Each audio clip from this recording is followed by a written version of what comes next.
Umaasa ang gobyerno na lalo pang sisiglang turismo sa ating bansa sa 2015 na tinawag nilang Visit the Philippines Year. Posible namang makatulong dito ang pagkilala ng dalawang international travel website sa Pilipinas. Gayon din sa mga sikat na islang dinarayo ng mga turista mula sa iba't ibang bahagi ng mundo. May news to go si Mariz Umali.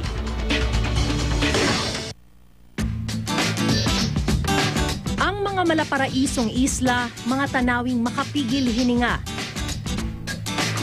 Lahat ng ito sa Pilipinas makikita. Ang travel guide website ng lonelyplanet.com kinilalang world-class na ganda ng kapuluan. Number 8 ang Pilipinas sa mga bansang kabilang sa kanilang Best in Travel 2015 list. Dito raw kasi matatagpuan ang ilan sa pinakamagagandang beach at coral reefs. Bukod dyan, hindi rin daw natatapos ang mga kasiyahan dahil sa dami ng mga piyesta, food festivals at live music shows. Dalawa naman sa pinakamagagandang isla ng ating bansa ang kinilala rin ng isa pang website, ang International Luxury and Lifestyle Magazine na Condé Nast Traveler.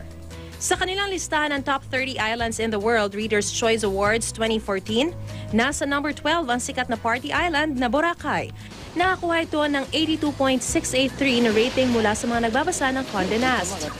Isang araw sa dapat puntahan ng mga gustong mag-swimming o mag-snorkeling ang White Beach dahil sa puti at pilong buhangin at malinaw na dagat. Nanguna naman sa listahan ng Condé Nast ang Palawan na nakakuha ng 88.75 na rating. Sa Palawan matatagpuan ang Puerto Princesa Subterranean o Underground River na kabilang sa mga pinangalanang New 7 Natural Wonders of the World.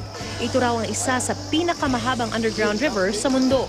Ang mga pagkilalang ito tamang-tama lalo't noong nakaraang buwan, binansagan ng Department of Tourism ang 2015 bilang Visit the Philippines Year. Bahagi ito ng kampanya ng ahensya para hikayatin ang mga turista na bumisita sa Pilipinas. Mariz Umali, GMA News.